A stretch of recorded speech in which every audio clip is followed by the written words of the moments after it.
You know, if they'd had the Guinness Book of World Records for the biggest testicles for a 6-year-old, I believe I would have won that year. This is Jason from Manning, South Carolina. You see, Jason is positive that he's sterile.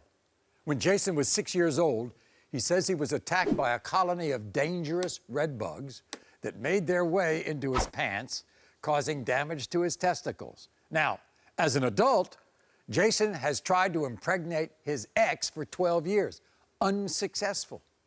Joining us now is Jason's girlfriend, Katie, who is positive that Jason is not sterile because she claims her son, Jason Jr., is Jason's son, a claim that Jason strongly denies. So, Katie, I mean, your life has become a living hell, apparently, so tell us about that. It's like this, Maury. I mean, every day we wake up and try to start fresh and move forward and, go about our life and just trying to be the best parents as possible. And it's hard to do that when you constantly have somebody accusing you of running around claiming the baby's not his and just making it kind of impossible for the two of you to get along, right? Yeah, it's like having somebody grab your shirt and pulling you backwards while you're trying to move forward. You knew about Jason's problem. Did he tell you that he was sterile once you all got together? Yeah, I mean, he told me that he always wanted a family, that he had tried for many years, and that he didn't believe that he could have kids. I do have another child, so I knew that I could have kids. It wasn't a surprise. And, he explained to me about the red bugs, and I mean, I invited him to be a part of my little family. And it just kind of both snuck up on us. Surprise, hey, I'm pregnant. And he congratulated me. Like, it didn't even register, hey, you're the father. Wait a second. He congratulated you like, okay, I'm an outsider, you're pregnant, congratulations. Is that what he said? Yes. Like, we were arguing the day that I woke up and realized that I was pregnant, that we were arguing like cats and dogs. I mean, we were at a point where we were already fixing to break up. And I woke up one morning and I started feeling really bad, and there was a stomach bug going around at my job at the time. So I was like, okay, maybe I'm just catching the bug. Got in the shower, all of a sudden I got lightheaded, and I remember sitting there. I sat down in the shower, and I remember thinking, God, I haven't felt this bad, and oh, wait, since I was pregnant. So I got up, got dressed, and as I was walking out the door to go buy the test, Jason come up and was just off the top, wanting to argue and fuss and fight, and I'm like, I'm not in the mood. I have to go and get a test. And he's like, a test? And I'm like, yes, I'm late. So he gets in the car, we ride, we're arguing the whole way there. Finally, I look at him, I'm like, just shut up. I'm trying to tell you I think I'm pregnant. He got quiet for a second, everything was okay. And then he went right back to fussing and fighting, like it didn't even register, hey, right. She just said she might be pregnant. You're positive that he's the father, right? Even though he's with anybody else. He does, I don't know why, but he seems to have trust issues when it comes to you, right? Oh, that's a whole nother chapter in our life. I mean, I don't know if it's the relationships he's had previously. I don't know if it's just, the way things went about in his life or what, but he is constantly accusing me of sleeping with this person and that person and having somebody on the side and sleeping with members of his family, his brother, his brother-in-law, his childhood friend, the guy standing on the corner, Okay. I mean. One of the reasons why he doesn't think he's the father is he had a relationship with an ex for 12 years, and he told my producers that he was trying to get her pregnant for 12 years, so therefore it only proves to him that those docs back in the day... Well, he must have got it wrong. He must have got it wrong because we clearly have a child, so clearly he can have babies. Now, you need to man up and accept it and do your part. But I understand that he was kind of supportive for you during your pregnancy, right? He was there, to say nonetheless. He didn't miss any doctor's appointments. He was there physically. But as far as emotionally, like, I went through that whole pregnancy alone. Because he was constantly back and forth. Some days he was excited, other days he was, oh, it's not mine. I feel like I'm doing all this in vain. And I mean, he put a lot of stress on me, and it's already stressful enough being pregnant. And, I went through a lot of depression, and he just didn't seem to understand that because he was not supporting me emotionally. And every other day I was being attacked. Even while I was pregnant, he was accusing me of having people come to the house while he was at work and, do the deed and then be gone by the time he got home. I'm like, I'm pregnant with your child. What kind of person do you think I am? He was there at the hospital, wasn't he? He was in and out. He was there. He got to come back whenever they cut the baby out.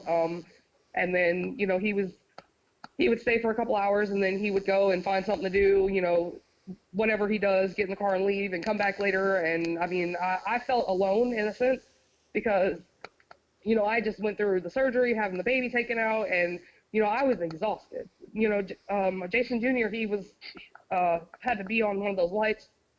I forgot what it's called, but we couldn't hold him. So when he, you know, unless we were feeding him, because they were trying to get his body temperature up. And I mean, it was really stressful having to be there and do that by myself. And, you know, I was stressed out worrying about where he was and what he was doing instead of him just being there and, you know, being a part of that moment. You think they look alike? Absolutely. I mean, honestly, I feel like I need to be taking a maternity test to find out if he's really mine, because he looks nothing like me. There's his daddy all over. Look at the eyes, the nose, the chin. I don't have a butt chin, Maury. Look, I don't have a butt chin. Look at that baby's chin. Look at his chin. Look at their noses. The hairline, the peanut-shaped head, all of it. That's Jason, 100%. He doesn't see that? He doesn't see any of that? No. Has he been a good dad?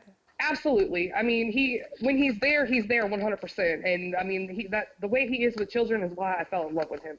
And he doesn't get that. You know, he's always been active, and, you know, his nieces and nephews, taking them out, playing baseball, even other little kids. You know, if he spots a crowd of kids, you know, he keeps baseball gloves and all that in his car. If he spots a crowd of kids that are out there just kind of standing around, you know, doing nothing, he'll ride up and be like, hey, y'all want to play baseball? Ideally, he would be a good person, you know, to be the figure for both of my kids, not just ours, but my oldest as well. Do you think that if you prove to him that he's the father, that your relationship will improve or not? I feel like his relationship with our son will improve a little better. I mean, he does act, you know, he does things with him, and I can tell he's there, you know, but that doubt is what kills it some days, because the days that it weighs on him heavy, you know, he's a little more distant, and I don't think he realizes that. So, Jason, you know, what were your exact words to Katie when she told you she was pregnant? Well, Maury, I mean, I know I can't have kids, so you know, I congratulated her on her second child. Like you were what, a casual friend? Oh yes, like I was, you know, ready to go to the baby shower. You know, congratulations. You know. Wow. Does this all go back? How crazy that is? Like, congratulations. Come on now. Well, you know, it would be your second, so I just wanted to.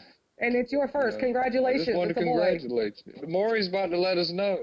You know. What you gonna do when you realize you're wrong?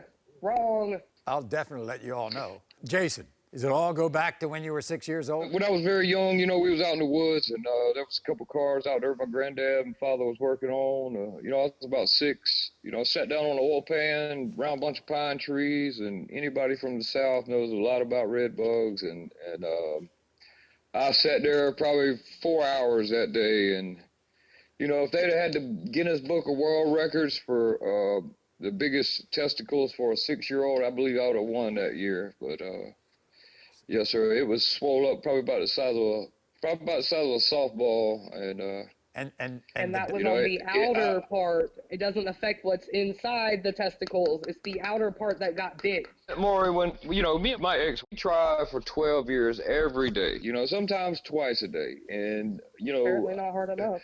You know, just speaking to the doctor, I explained the same thing to him and what happened and how bad the case was. And he told me, yeah, that's a great possibility. You know, I had about an 85 to 90% chance that I could not produce kids because of how I'm going to need to see that doctor's note, honey, because they was wrong.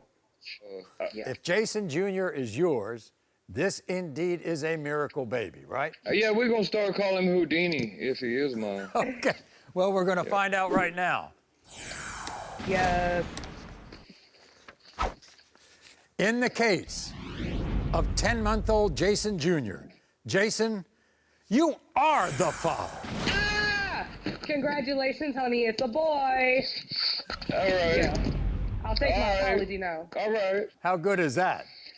I mean, I apologize. Jason, you have thought your entire adult life that you could not have kids. You are the father of Jason Jr. Think about that. You're a father. You're a father. You never thought you could and do what you have to do, Maury. Thank you. I mean, I'm happy. You know, I mean, I know it's caused a lot of problems, but I'm really emotionally, I'm happy. You know, I can see. You answered a lot of questions. I can tell. Thank you very much. Thank you, Katie. Appreciate your coming. Welcome. Thank you. You all should be very happy. You are not the father.